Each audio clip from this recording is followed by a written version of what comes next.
RIP to your team, chatter. All right, let's watch Kyle defend my honor. There's a lot of stuff going on in the world today because of Trump. You have the Epstein files coming out. We now know for sure that we're ruled by a shadow government of moneyed interests who are pedophile, billionaire sadists. And, kind of a big deal that, the worst people in the world are actually ruling over us, and they're rapists and they're pedophiles and they're billionaires and they view us as subhuman. So that's going on. That's one huge thing. The other thing is Trump starts a new war seemingly every other week. That's kind of a big deal. The other thing is, fascism now coming to America, where you have just the worst stories ever when you look at what the ICE Gestapo thugs are doing and how they're ruining innocent people's lives and breaking up families and arresting people and giving them no due process, destroying the Constitution. All this stuff is kind of important. All of it is important. Never mind the economy now falling apart because unemployment's going up and inflation's going up. And so you got all these things going on. And what is the so-called Democrat, John Fetterman, doing? He's going on Fox News and Fox Business, and he's playing patty cakes with him. Patty cake, baker's man. I love Donald Trump all day long. This is what he's doing, okay? So he goes and talks to Maria Bartiromo, and he says something here. Pay close attention, because the thing he says here may be one of the single most depraved things I've ever heard a Democrat say. Listen to this. You've said to me in the past that there's rot within the Democrat Party when it comes to anti-Israel rhetoric among some members. Congresswoman Alexandria Ocasio-Cortez recently suggested that the U.S. should consider reevaluating military aid to Israel. Can you imagine?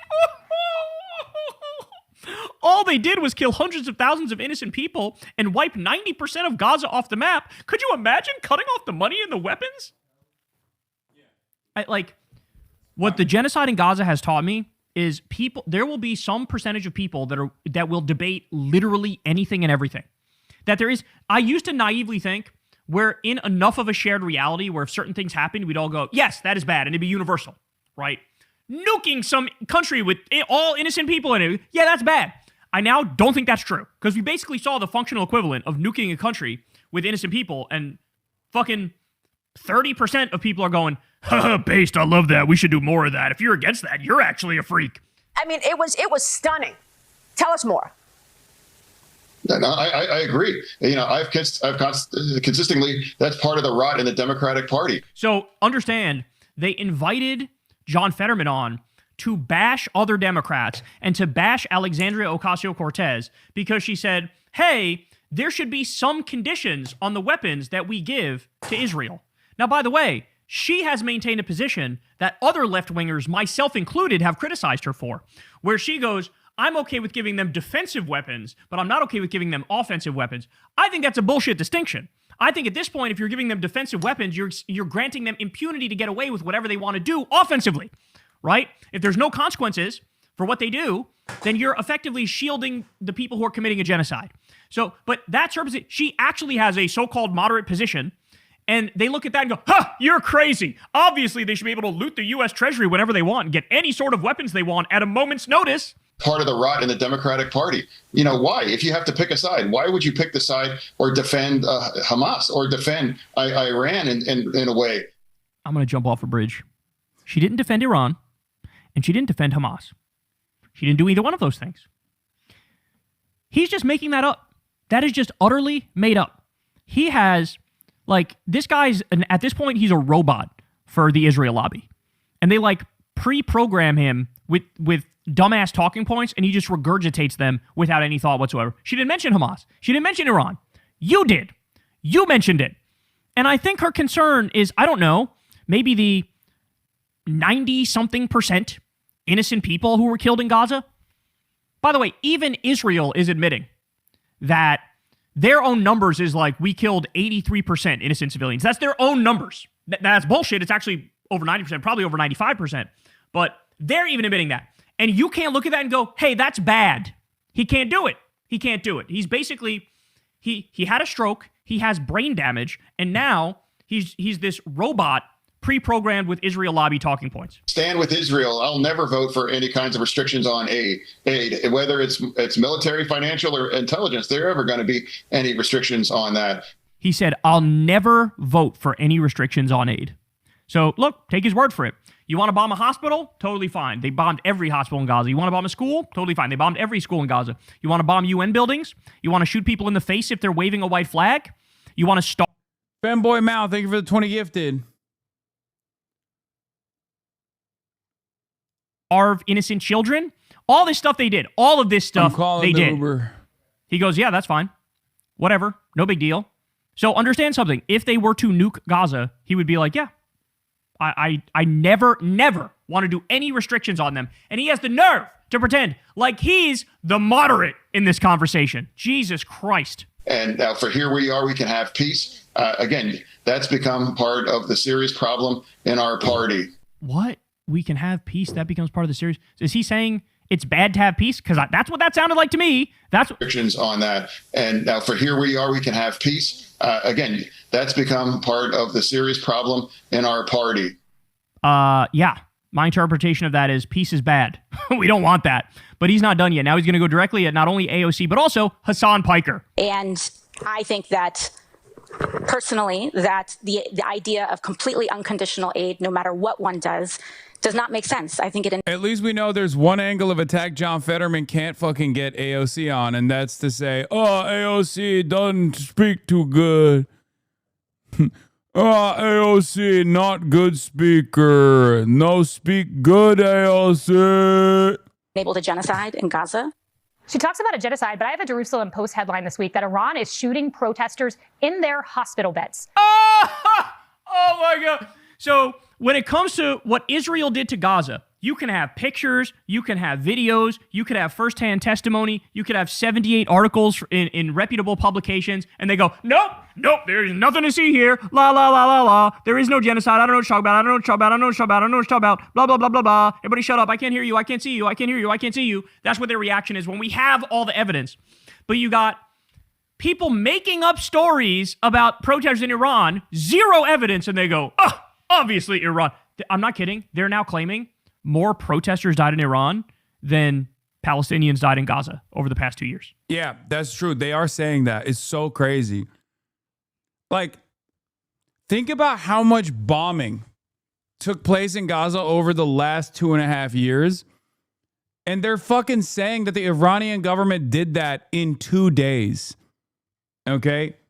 Like, there were a lot of killings. Okay? That is 100% true. Anyone that denies that is being fucking ridiculous. Okay? They killed thousands of people. It is utterly inhumane. It's totally unacceptable. America will, of course, show up. And if they actually get their ambitions across, Israel's ambitions across, they will kill infinitely more in Iran. But the idea that they killed like 80,000 or 90,000 or whatever the fuck people are now saying is so insane. I actually don't know how we work around this, having zero shared reality anymore. I actually don't know. You could make the most insane hyperbolic claim ever. As long as it's directed at an enemy country, you don't need evidence. People will regurgitate it. They'll believe it. The U.S. media will repeat it. That's what happens, right? In fact, Adam Johnson wrote a great article on this a few years back. And that's the point. Like, so if you talk about like North Korea, for example, you can make up anything and people will run with it. You can make up anything and they'll run with it because you don't need evidence because they're the enemy. They're the other. So, you know, the burden works the other way. Like you say something and they have to disprove. No, we didn't do that. But yet they have to disprove it, right?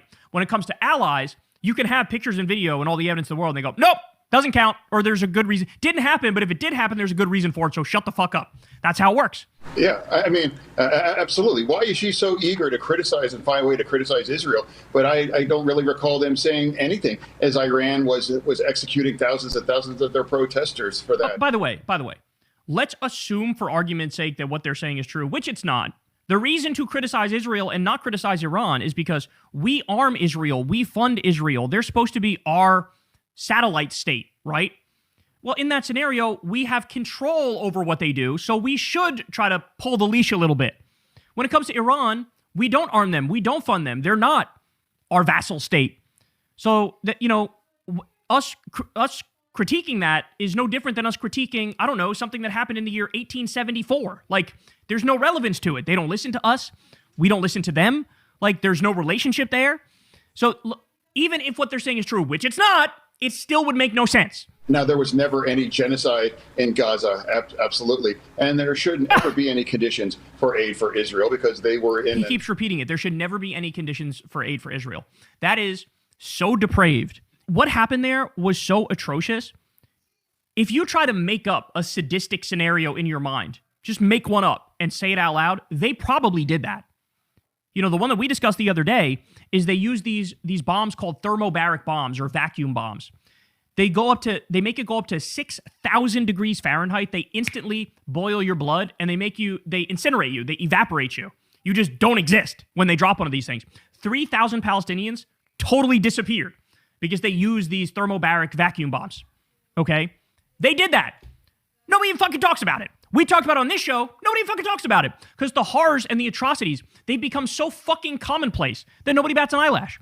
You know, and they do this all the time, like during big events. It might have been during the Super Bowl or during some big event. They were like, yeah, go bomb one of the refugee tent cities. Just go bomb because nobody's going to even talk about it because if we kill 100 or fewer people a day, nobody will bat an eyelash. I remember early on in the genocide, they went to one of the refugee camps and bombed a building with 100 people in it, murdering 100 people. And they literally said, the IDF said, yeah, there was one Hamas guy in there, so we did that. And I remember Wolf Blitzer going, what? Even Wolf Blitzer, who's pro-Israel, was going, You did what? You killed 100 people to get one? Maybe? What? So, I mean, it's just crazy to me that he can sweep all that under the rug, not pay attention to it. But then again, he literally has brain damage. He literally has brain damage. He's not like Lindsey Graham, where they have probably pictures and videos of him doing Lord knows what with, people he doesn't want released. But this guy, he's got brain damage, and it's not a coincidence. He got brain damage and became pro-MAGA. He got brain damage and became more conservative. He got brain damage and became pro-Israel. That is not a coincidence. That is not a coincidence.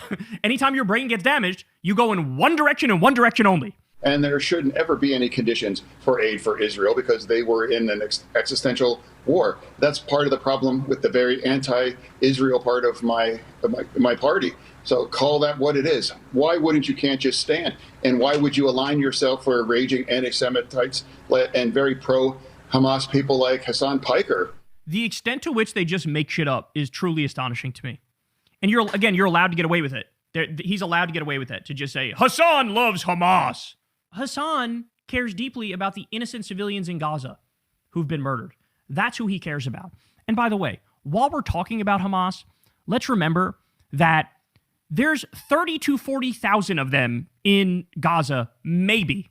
Okay, there were 30 to 40,000, maybe. There were 2.3 million people in Gaza. Okay? And they killed hundreds of thousands is the actual number. Even Israel knows. Yeah, we bulk killed civilians. We mass killed civilians. Stop trying to make this about Hamas. That is a fucking red herring. Everybody knows it's a red herring. Everybody knows it's not the core. When Israel came out and announced, all right, no food, no fuel, no water, no electricity, no nothing for the entire Gaza Strip. That was them saying, collective punishment. Yes, I love collective punishment. Kill them all. Starve them all. And here's this idiot going, why are they defending Hamas on the other side? Nobody's even fucking talking about Hamas except you guys. Oh my God. Holy shit. Hamas people like Hasan Piker. And now, why can't you just call it what it is? You know, there's a rot in my party standing with pro-Hamas people like that, whether it's even in the New York Times. They're affiliated with him. So, I mean, where we are and call this is and stand with Israel. That's our... Is he even speaking English? Did he stop speaking English at some point there? I mean, where we are and call this is and stand with Israel. Where we are and call this is and stand with Israel. Bro, he did not heal from that stroke. He did not heal from that motherfucking stroke. I'm telling you right now. Call it what it is. You know, there's a rot in my party standing with pro-Hamas people like that, whether it's even in the New York Times. They're affiliated with him. Fascinated. I mean, where we are and call this is and stand with Israel. That's our special ally. And there was never a genocide. And when there is a genocide where you're executing tens of thousands of people in Iran, why not and call that out too? Oh my God. He's actually making the argument that Iran is doing a genocide. As Trump is preparing the bombers, preparing the warships, about to bomb Iran to smithereens, do regime change, break another country in the region, he's over here running cover for the fascist, imperialist, warmonger MAGA regime going, yeah, Iran's doing a genocide, go after them, yeah. Jesus Christ, man. Jesus Christ. Look at his face, too. His face right here, it looks like he knows He's just a sad, pathetic little propagandist. That's what it looks like John Fetterman knows. By the way, there is a rot in the Democratic Party. The rot in the Democratic Party is all the elite scumbags like John Fetterman who are still ultra-Zionists, despite the fact that Zionism is apartheid. That's what it is. Zionism is supremacy. Zionism is this idea that we're going to have a multi-tiered system in Israel where if you're Arab, you're lesser than. If you're Muslim, you're lesser than. You don't count the same. You don't have all the same rights. That's the whole idea. And for some reason, everybody seems to easily get right away that apartheid states are bad when you talk about apartheid South Africa, for example. But we're supposed to grant one special case of an apartheid system, of a supremacist system, of a two-tiered system. No, I don't fucking do that because I believe in secularism and I believe in democracy and I believe in equality and human rights. And you can't have an apartheid system and have equality and have human rights and have democracy. You can support secular democracy or you can support fucking ethno-states. You can't have it both ways. Okay? But here's this guy supporting a fucking ethno-state right in front of our eyes and pretending Iran's doing the genocide and Israel's not doing the genocide and barely fucking speaking